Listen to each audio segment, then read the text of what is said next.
n'est autre qu'un prophète extraordinaire qui a connu la grâce de Dieu, qui a été utile entre les mains de l'Éternel, mais il a connu aussi des moments difficiles, et ce n'est pas pour rien qu'il a pu dire « Heureux ceux qui se confient en l'Éternel ». Ils renouvellent leur force en lui. Ils courent et ne se lassent point. Ils marchent et ne se fatiguent point. Ils prennent leur vol comme l'aigle. Heureux ceux qui se confient en l'Éternel. Alors, ce matin, je voudrais nous encourager, t'encourager, mon frère, ma sœur, à te confier en l'Éternel. Et dans la parole de Dieu, il y a une lettre assez intéressante, beaucoup bien sûr, mais celle-ci est intéressante, notamment de Paul aux Thessaloniciens. Le texte va s'afficher à la fin de cette lettre, donc dans ses conclusions. Et vous savez bien que lorsque nous faisons une conclusion dans une lettre, c'est bien aussi qu'il y a là un élément important à retenir, ce que nous voulons que la personne grave dans son cœur et dans sa mémoire. On va aussi le rappeler à la fin de la lettre. Et l'apôtre Paul rappelle certaines choses à la fin de cette lettre qu'il envoie à l'église de Thessalonique. Des choses, des instructions qui nous sont utiles, importantes et communiquées par Dieu pour nous aujourd'hui au travers du Saint-Esprit. Et l'apôtre Paul dira, frères et sœurs, nous vous demandons encore ceci, faites des reproches aux paresseux, donnez du courage à ceux qui n'en ont pas beaucoup, soutenez les faibles, soyez patients envers tous, et en somme nous disons Amen. Vous avez donc dit aussi Amen à la première phrase. Hein. Voilà. Et d'ailleurs, la parole de Dieu est pleine d'enseignements, et dans le livre des Proverbes, le sage nous dit « Va vers la fourmi paresseux ».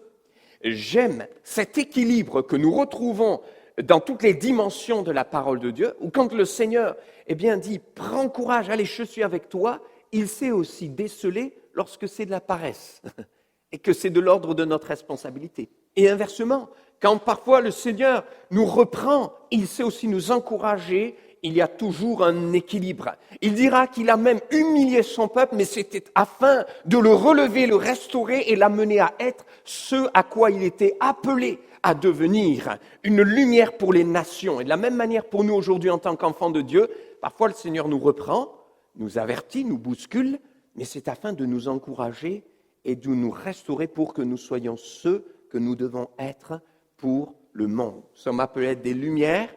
Vous êtes la lumière du monde, le sel de la terre. Tant de personnes ont besoin de la grâce de Dieu aujourd'hui. Et le thème de ces deux messages que nous avons aujourd'hui et dimanche prochain, c'est « Soyons des encourageurs ». Car le Seigneur veut nous encourager à encourager. Et vous avez vu ce qu'il est dit ici, c'est dans la version « Parole de vie ». Donnez du courage à ceux qui n'en ont pas beaucoup. Et peut-être que là, en ce moment, quelqu'un se dit « j'ai peu de courage pour reprendre.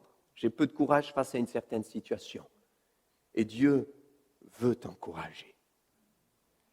Le terme « encourageur », rassurez-vous, je suis au courant, il n'est pas dans le dictionnaire. Et c'est volontaire, hein, c'est un néologisme. Je pense que même s'il n'est pas dans le dictionnaire, on a tous compris. Des encourageurs, des hommes et des femmes capables d'encourager les autres. Il y a assez de difficultés, assez de drames, assez de violence, assez de souffrance pour noyer tous ceux qui sont autour de nous et qui ont encore une flamme d'espoir. Oui ou non? Et Dieu veut nous encourager à être des encouragés, nous inviter à être de ceux qui tireront les autres vers le haut. On a de merveilleux témoignages et exemples dans la parole de Dieu, mais ce qui est extraordinaire, c'est que si Dieu nous dit « soyez des encourageurs », c'est qu'il est lui-même d'abord un encourageur. Vous le croyez? En ce moment, c'est un temps de colonie, de centre de vacances pour beaucoup d'enfants qui partent. Alors, on en a fait pendant des années, on en fait régulièrement, pas cette année. Mais je me souviens d'une fois où une des tantes des adolescents était particulièrement virulente. Des ados pas faciles à manier. Et c'était un camp assez important. Il y avait de souvenirs 78 ados, si je ne me trompe pas, dans des tentes de 12. de 12, donc 10 ados plus 2 animateurs. Donc vous voyez, ça faisait quand même du monde. Et donc, gérer une tente de 10 adolescents assez virulents, revendicateurs, ce n'est pas toujours évident. Et je me rappelle qu'un des 2 animateurs qui était dans cette tente était plutôt quelqu'un de calme, de posé, de serein. Et un jour, il y a eu une succession de malheurs pour les adolescents, c'est-à-dire la pluie, activité annulée. Voyez, mauvais temps, deuxième activité annulée. Donc, cette tente-là, ils se sont rebellés. Revendication, et on n'est pas d'accord, et on veut rentrer chez nous, et on demande rembourser. Vous savez, on est dans un monde de revendications.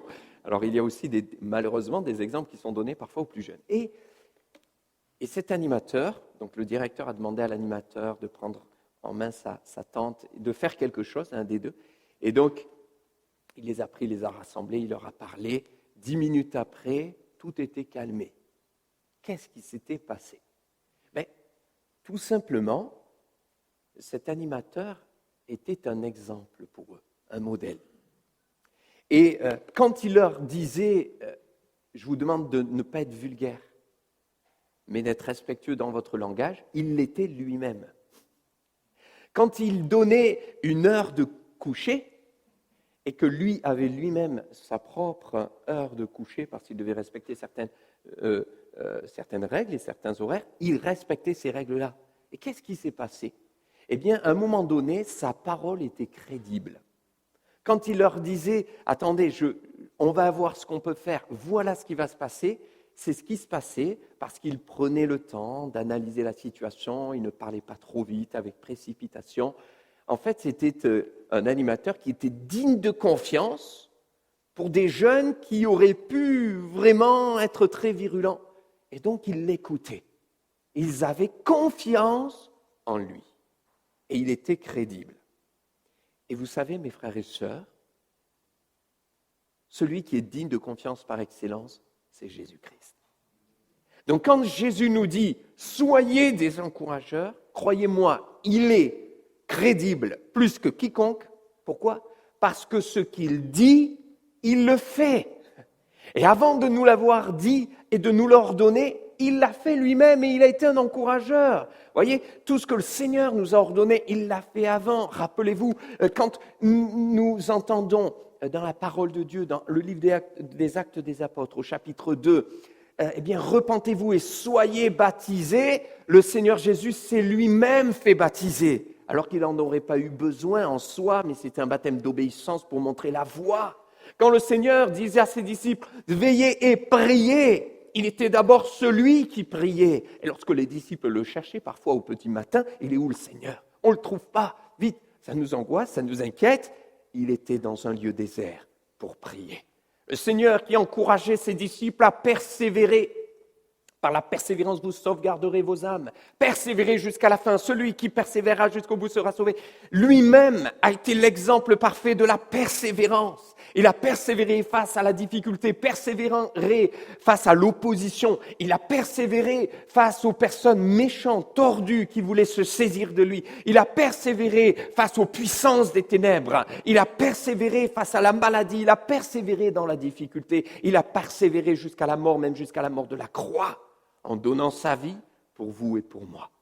Jésus avait dit persévérer, mais il a été l'homme de persévérance. Jésus avait dit « Aimez-vous les uns les autres ». Je vous donne un commandement nouveau. Seigneur, c'est pas nouveau de s'aimer, bien si c'est nouveau, parce que ça doit être renouvelé tous les jours dans mon cœur et dans ma vie. Alors le Seigneur a dit « Aimez-vous les uns les autres comme je vous ai aimé ». Mais il a d'abord été celui qui aimait. Et avant de nous le dire, il l'a mis en application, il a été l'exemple et le modèle parfait. Il aimait les gens perdus. Il aimait les gens pécheurs qui étaient rejetés par les autres. Il a haï le péché, mais il a aimé le pécheur. Il a aimé les enfants. Il les a pris dans ses bras. Il a prié pour eux. Et quand les gens disaient « Laissez-le tranquille », lui il disait « Ne les empêchez pas, car le royaume des cieux est pour ceux qui leur ressemblent. » Il a aimé les personnes âgées, faibles et fragiles dans leur corps, qui étaient méprisées par les autres, comme cette femme qui a mis simplement 2 petites pièces et qui a été méprisée par ces gens qui étaient pleins d'argent. Et Jésus leur a dit « Elle est plus grande que vous tous.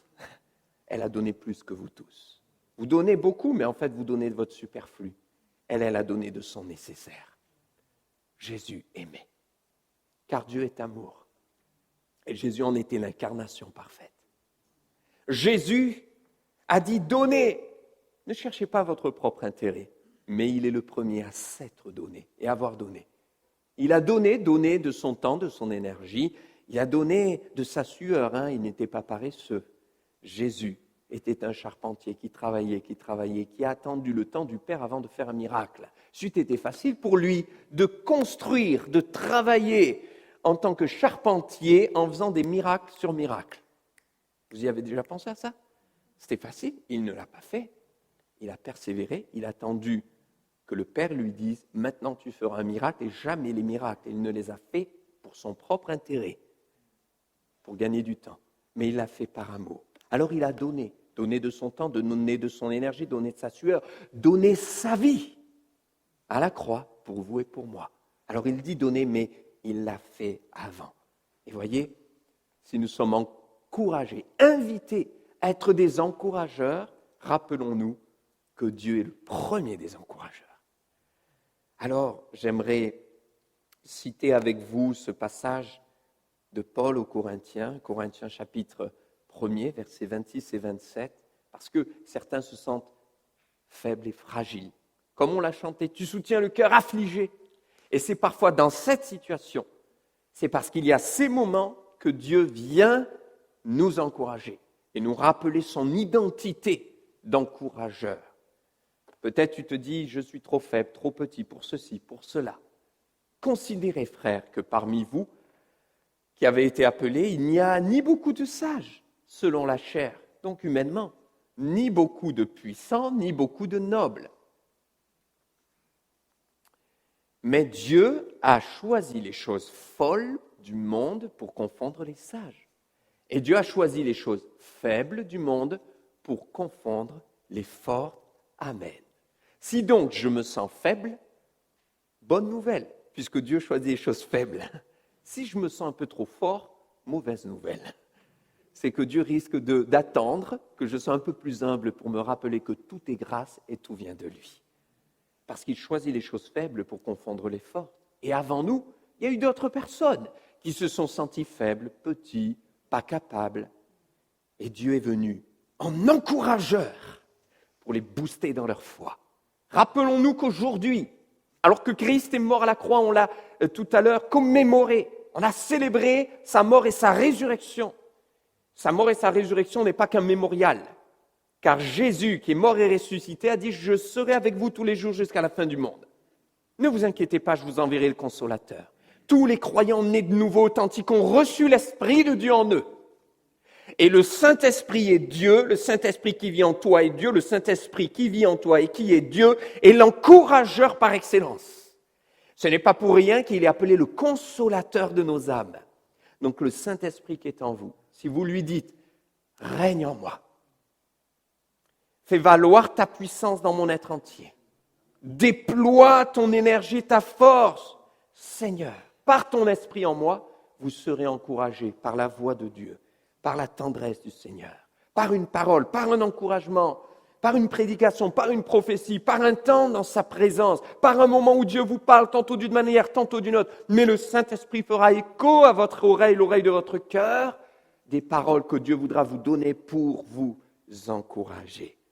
Moïse, en son temps, a eu son moment de complexe. Je ne sais pas parler.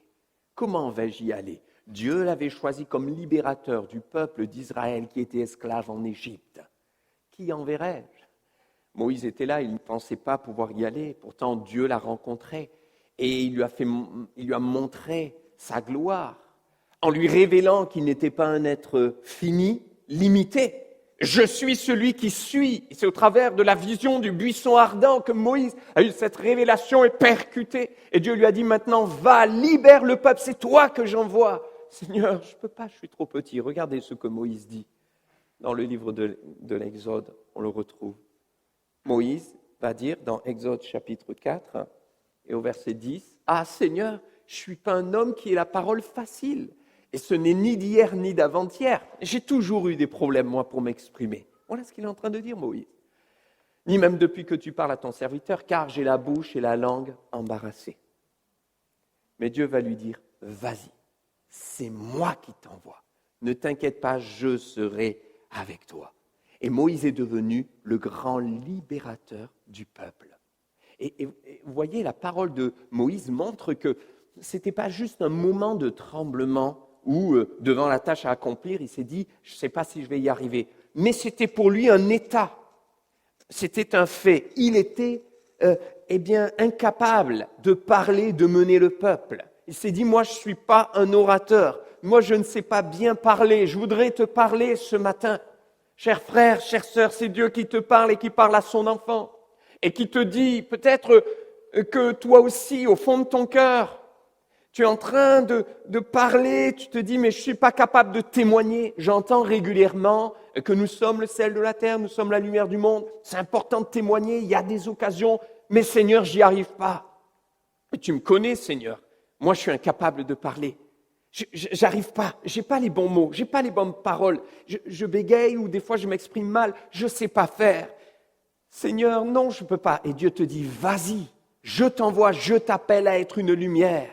Car je choisis les choses faibles pour confondre les fortes. Et c'est même dans ta faiblesse que ma puissance s'accomplira. Ce matin, réalise qui tu es, mon frère, ma sœur. C'est-à-dire, tu es enfant de Dieu. On va réaliser ensemble et être resté humble qu'on n'est pas des super-héros, qu'on n'a pas toutes les capacités, toutes les compétences humaines, mais Dieu, justement, se sert de nos faiblesses. Par contre, nous sommes des enfants de Dieu, nous avons le Saint-Esprit. Et nous pouvons lui faire confiance pour dire, Seigneur, si tu me dis que je peux, alors c'est que je peux, car tu ne te trompes jamais. Je vais vous raconter un témoignage. Un jour, un frère qui se disait, je le connais bien, je ne sais pas trop témoigner, j'ai peur, moi c'est compliqué pour moi de parler du Seigneur. Et il entend, dans son cœur ça résonne, il sait qu'il est appelé à témoigner, mais c'est difficile pour lui. Il entend des messages, des paroles, pour lui c'est précis. Et puis, il n'y arrive pas, et puis il jette l'éponge. Il dit, non, de toute façon, ce n'est pas pour moi. Il y en a qui sont appelés à témoigner, puis il y en a d'autres qui sont appelés à prier. Moi, prier, ça me va, mais témoigner, je n'y arrive pas. Et il reçoit un coup de téléphone d'une personne, une dame commerciale. Vous connaissez les commerciaux qui vous appellent sur votre ligne. Et cette fois-ci, alors qu'il aurait vite raccroché, parce qu'il en avait assez des coups de téléphone, cette fois-ci, il sent dans son cœur qu'il doit garder la personne au bout du fil. Alors il la garde. Oui, bonjour madame, je vous propose une offre, c'est une offre téléphonique. Alors il ne voulait pas changer. Mais là, il sent dans son cœur qu'il doit se taire et l'écouter. Il l'écoute. Et puis il lui dit, écoutez madame, je vous remercie pour votre appel, mais je n'en ai pas besoin, j'ai déjà souscrit, voilà ce qu'il faut et mon forfait me convient. Par contre, j'ai juste quelque chose à vous dire. Et il se lance. Et il dit, écoutez, je voulais juste vous dire, vous demandez est-ce que vous êtes d'accord que je suis chrétien, j'ai la foi, et voilà, j'aimerais prier pour vous. Et cette personne, silence radio. Une seconde, 2 secondes. Allô, madame? Madame? Silence. Et là, des larmes. C'était une chrétienne qui avait laissé la foi depuis quelques mois ou quelques années, ça je ne sais plus exactement, mais et qui avait, par les souffrances, les difficultés de la vie, elle avait un petit peu lâché. Elle avait été vraiment éprouvée, elle n'allait plus à l'église, elle ne lisait plus la Bible, mais dans son cœur, elle croyait toujours et elle avait dit, Seigneur, je reviendrai à toi, mais j'ai tellement besoin que tu m'encourages, là j'y arrive plus. Elle avait dit ça le matin même, alors que ça faisait des mois et des mois qu'elle ne venait plus. Et là, elle a quelqu'un qui lui dit, dans son travail, et quelqu'un qui lui-même se disait, je n'y arrive pas. Et il s'est dit, là au moins on est au téléphone, on est loin, je ne connais pas la personne, donc j'y vais. Mais vous savez ce qui s'est passé, c'est que c'est lui qui a été encouragé. Alors le miracle se continue, c'est qu'il a tellement été encouragé, parce que la personne, elle pleurait au téléphone, elle a un collègue de la plateforme qui est venu, qui lui a dit, qu'est-ce qui se passe? Il y a un client qui est méchant avec toi, pourquoi tu pleures? Non, t'inquiète pas, je t'expliquerai. Et elle lui a dit, priez maintenant. Elles se sont mis à prier au téléphone. Et cette sœur a repris le chemin de l'église. Elle a été renouvelée dans la foi. Mais ce qui s'est passé, c'est que lui a été boosté dans sa foi. Et il a compris que même s'il était faible, le Seigneur pouvait se servir de lui. Et ce qui s'est passé, c'est qu'il y a eu un autre coup de téléphone. Toujours une offre téléphonique, quelques jours après. d'un autre opérateur. Et là, il était plein d'assurance. Il a fait la même chose. Et vous savez quoi? Cette fois-ci, c'était une autre sœur en Christ, mais qui était découragée dans son travail. Et ils se sont mis à prier au téléphone. Encore. Et ce qui s'est passé, c'est qu'elle s'est mise à prier. Tous ses collègues lui disaient, mais qu'est-ce qu'elle fait? Ils étaient remplis et ils ont été encouragés tous les deux. Et à partir de là, il a compris que c'était sur le Seigneur qu'il devait s'appuyer et pas en regardant ses propres incapacités. Moïse est devenu le grand libérateur du peuple d'Israël et pourtant, il avait la langue embarrassée. Est-ce que tu as la langue embarrassée? Est-ce que ça arrive de te dire, moi, je ne sais pas parler? Eh bien, bonne nouvelle, ça veut dire que le Seigneur va se servir de toi. Et regardez quand même ce qu'il est dit dans le Nouveau Testament, ce n'est autre que Étienne. Imaginez Étienne. Étienne, c'est un grand apôtre qui a été persécuté, lapidé, qui est mort en martyr, mais en ayant une vision de la gloire de Dieu et en étant dans une paix, une sérénité extraordinaire et céleste. Et regardez ce que l'apôtre Étienne, je l'appelle apôtre, ce que Étienne témoignera dans le Nouveau Testament de ce Moïse qui disait « je ne sais pas parler ». Il dira « Moïse fut instruit dans toute la sagesse des Égyptiens et il était puissant en parole et en œuvre ». Ce n'est pas étonnant ça? D'un homme qui disait « je ne sais pas parler ». C'est parce qu'au travers d'une capacité humaine, il y avait surtout l'Esprit de Dieu qui était sur lui.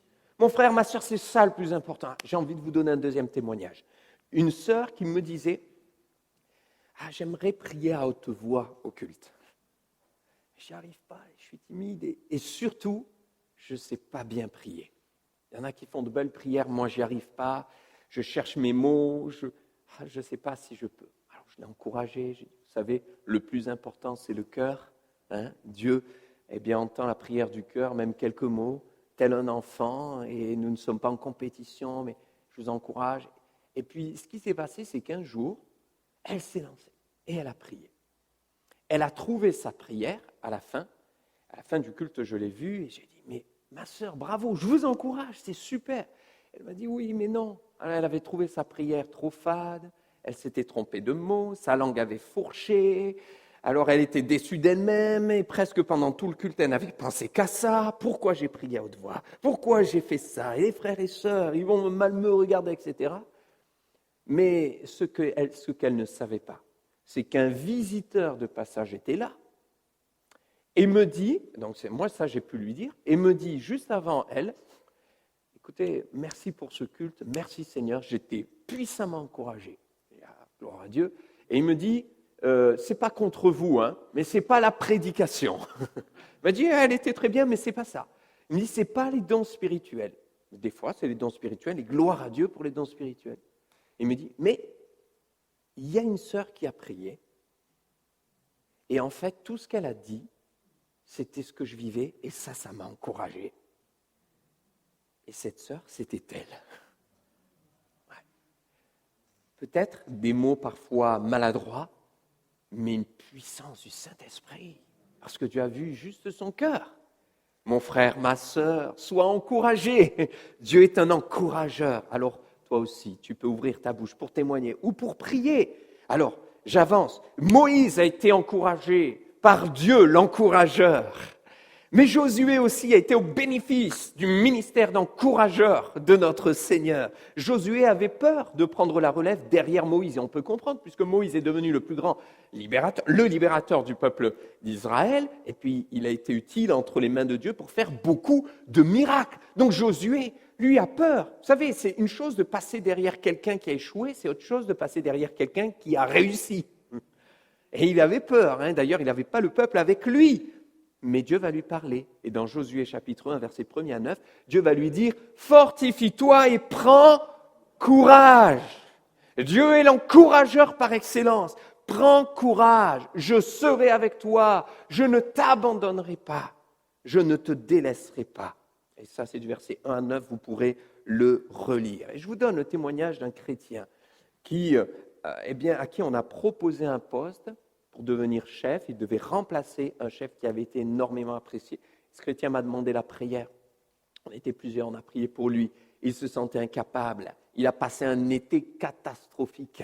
Il ne pensait qu'à ça, j'y arriverai pas. ce chef d'entreprise, il a travaillé pendant 20 ans, il a réussi, tout le monde l'aime. Moi, je prends une place difficile, je ne sais pas, je vais peut-être renoncer, je vais changer de boîte, je vais déménager, je vais fuir. Vous savez, des fois, on veut fuir vite. Et en même temps, il sentait dans son cœur que Dieu l'invitait à avoir cette place-là, cette position pour avoir une influence, justement, mais une bonne influence, une influence spirituelle. Alors il a pris ce poste avec sa fragilité, avec les jambes qui tremblaient, avec les genoux qui se disaient bonjour en permanence. Et quelques mois après, il a été puissamment encouragé par qui? Par des personnes inconverties de son entreprise qui lui ont parlé. Alors, il a eu un entretien, il a eu bien sûr des bilans, mais il a eu aussi des personnes qui ont demandé à le voir. Et on lui a dit, monsieur, premièrement, je ne pensais pas, je vais être honnête avec vous, que vous puissiez être capable de remplacer ce chef qu'on a eu pendant 20 ans. Et je voudrais m'excuser pour ça, parce que je me rends compte de vos compétences, mais j'ai autre chose à vous dire. Vous dégagez quelque chose de plus. Vous aimez vos employés. Je ne sais pas comment c'est possible avec tout ce que nous vous faisons vivre. Et cet homme a été touché parce qu'il a compris que ce que Dieu voulait, c'est qu'il puisse répandre l'amour de Dieu dans son cœur, de son cœur autour de lui. Vous voyez, il fallait prendre la relève, c'était difficile. Peut-être que quelqu'un se dit, j'ai un défi qui arrive à la rentrée, je ne sais pas, un poste, quelque chose qui me fait peur. Et je me dis, c'est une montagne, je suis trop petit. Dieu ne te dit pas, non, tu n'es pas trop petit. Il te dit, oui, tu es petit, mais tu es avec moi. Tu es avec moi, tu n'es pas seul. Vous savez, un enfant aussi petit soit-il, un tout petit enfant de 2 ans, il est plus petit que vous tous. Par contre, si vous le mettez sur votre épaule, il devient plus grand que tous. Eh bien, nous sommes un peu à cette image de l'enfant, si petit. Mais lorsque nous sommes sur les épaules de notre Père, alors il choisit les choses faibles pour confondre les forts. Que dire de Gédéon? Gédéon, dans Juge chapitre 6, verset 15, dira aussi, mais je suis tellement petit. Juge 6, 15, Dieu lui dit, je t'envoie. Maintenant, lève-toi, c'est toi que j'ai choisi pour libérer le peuple de Madian. Et là, le peuple était sous l'oppression ennemie de Madian. Mais Gédéon va dire, ah mon Seigneur, avec quoi délivrerai-je Israël? Voici ma famille est la plus pauvre en Manassé et je suis le plus petit dans la maison de mon père. Donc ma famille est la plus petite et moi je suis le plus petit de la plus petite famille. Et des fois, on ne voit que ça. Et pourtant, Dieu lui dit, lève-toi, vaillant héros. Mais comment est-ce que je peux être un vaillant héros, moi, Seigneur, avec ce que j'ai fait, avec mes échecs? Peut-être quelqu'un se culpabilise et se dit, mais avec mes erreurs, mes échecs, mes fautes, mon péché, mon passé, mes incapacités. Mais Seigneur, vaillant héros, je regarde là, c'est quelqu'un d'autre qui doit être. C'est pas possible. Et Dieu te dit, je t'appelle, lève-toi, pour être un témoin là où je t'ai placé, pour aller de l'avant. Et je vous donne un témoignage par rapport au fait de se sentir parfois tellement petit. Alors c'est un témoignage qui a fait le tour du monde évangélique. D'ailleurs, c'est un missionnaire qui racontait cela en Afrique, et vous l'avez peut-être déjà entendu. Eh bien, alors avant, c'est vrai, vous savez, on passait la panière pour les offrandes, pour tout ce qu'on peut donner pour le Seigneur. Et en Afrique, on la passe dans l'allée, alors ça dépend bien sûr les pays, une grosse panière comme ça, tenue par 2 frères, et le message qui avait été donné, la parole de Dieu, c'était « Donne-toi au Seigneur, donne-toi de tout ton cœur, donne ta vie ». Et il y avait un petit garçon qui était là, qui était pauvre, il était seul d'ailleurs, sans sa famille, il n'avait rien. Il avait perdu ses parents et il était là au culte. Il n'avait rien. Il n'avait pas un centime, il voulait tellement donner. Et qu'est-ce qu'il a fait? Il s'est mis à l'intérieur. Et ils l'ont porté comme ça jusque sur le devant. Un petit garçon qui voulait juste se donner. Je suis tellement petit, je suis tout petit, je suis le plus petit des petits, et j'ai même rien, mais je vais me donner. Et avec ça, Dieu fait des grandes choses. Et je crois que c'est le cas d'ailleurs dans cette illustration, qui est une histoire vraie. Pourquoi c'est le cas? Bien parce qu'aujourd'hui, de pays en pays, à travers le monde, on raconte l'histoire de ce petit garçon. C'est-à-dire que ce petit garçon est devenu un puissant témoignage sans même qu'on connaisse son nom et sans qu'il le sache, sans qu'il le veuille forcément. Il n'imaginait pas, mais Dieu s'est servi de lui et se sert encore de lui aujourd'hui au travers de tellement de choses. y aurait tant de choses à dire, mais comme on va le faire en plusieurs parties, je vais bientôt m'arrêter là et conclure. Déborah était une femme et elle aurait pu se dire, mais je ne suis pas légitime de prendre la tête du peuple. Et on sait qu'on est dans une société assez machiste, et autant le féminisme pousse et parfois à l'extrême, et Dieu nous demande un équilibre, et il y a une différence entre les hommes et les femmes, mais autant il y a aussi parfois du machisme, à croire que, une femme ne peut pas être utile entre les mains de Dieu. Mais regardez Déborah, qui a été utile entre les mains de Dieu et qui va pouvoir être l'instrument de la délivrance et de la bénédiction du Seigneur. Pourquoi ? Parce qu'elle a su dire, même si je suis là, même si certains se disent, c'est une femme, mais je peux être utile et je peux faire ce que le Seigneur me demande. Que dire de ce papa dans Marc chapitre 9, versets 23, 24, qui vient vers le Seigneur en disant, Seigneur, mon fils, il est tourmenté, il est lunatique, jeté dans le feu, dans l'eau, je ne sais pas quoi faire. Et il dira, viens au secours de mon incrédulité. Je manque de foi. Et parfois, nous, on a besoin d'être encouragés parce qu'on dit, j'ai pas assez la foi. Combien de fois les gens viennent me voir, pasteur, priez-vous parce que Dieu va vous entendre vous. Mais moi, ma foi, elle est trop petite. Mes frères et sœurs, Dieu préfère que tu dises, j'ai une petite foi, mais je la place en toi, plutôt que tu vives ta foi par procuration en t'appuyant sur tel pasteur, sur tel enseignant, sur telle église. Non, toi, mets ta foi en action. Et ce papa, il est venu directement vers Jésus. Il a dit, viens au secours de mon incrédulité. Je manque de foi. Qu'est-ce qui s'est passé ? Le Seigneur va délivrer son enfant.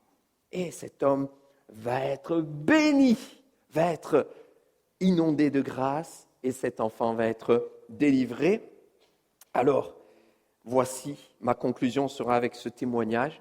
C'est une lettre qu'un jeune couple a écrite avec moi. J'étais à Toulouse et je les vois arriver.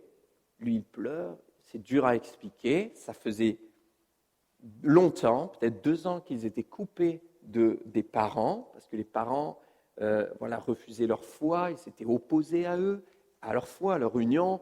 Et ils étaient malheureux, ils avaient essayé de prendre contact, ça ne marchait pas, ils avaient presque fui, ils avaient des menaces, et ils pleuraient, ils disaient, on a besoin, on a envie de renouer contact, nous on aimerait leur parler, mais on ne peut même pas, on voudrait leur expliquer, mais on ne peut pas, c'est dur. Et ils avaient eu à cœur d'écrire une lettre, mais ils avaient besoin d'aide. Alors on a écrit la lettre ensemble.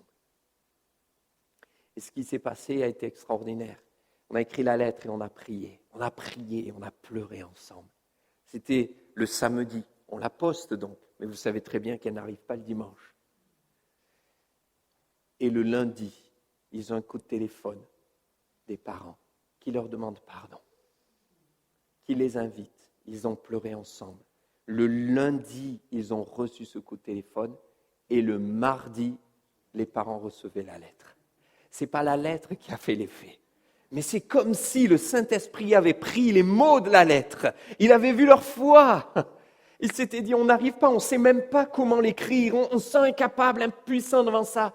Et le Seigneur a dit, mais si vous me faites confiance, voilà ce que je peux faire. Et choisis les choses faites pour confondre les fortes. Il change les temps, les circonstances. Notre Dieu est le puissant encourageur. Ce n'est pas pour rien que Jésus, devant cette femme à la perte de sang, lui dira, ma fille, prends courage. Ce paralytique amené par 4 hommes, mon enfant, prends courage, tes péchés te sont pardonnés. Bartimée, le long du chemin, un aveugle, prends courage. Et même les disciples vont relayer la parole et lui dire, viens, lève-toi et prends courage parce qu'il t'appelle. Alors, ce matin, mon frère, ma sœur, prends courage. Amen. C'est Dieu ton encourageur. Que le Seigneur vous bénisse abondamment. On va se lever et prier ensemble. Enfin, que Dieu nous raccompagne dans sa grâce et nous aide à vivre ce courage divin. Nous voulons, Seigneur, te bénir pour ta présence dans nos cœurs et dans nos vies. Merci parce que tu es le puissant encourageur qui veut nous rappeler que tu viens bientôt et que tu as encore des mets délicieux pour nous, des victoires, des bénédictions. Tu veux encourager et tu veux nous aider ensuite, nous, à être des encourageurs. Merci Seigneur d'aider mes frères et sœurs ensuite à prendre ce courage que tu leur donnes. Parfois on se sent incapable, on pense qu'on ne sait pas parler, on se sent trop faible, on se sent trop petit, on se diminue, mais Seigneur, aide-nous à nous appuyer sur toi et à regarder à ta puissance et à ce que tu es capable de faire. Dans le nom de Jésus-Christ, Amen, Amen, Amen.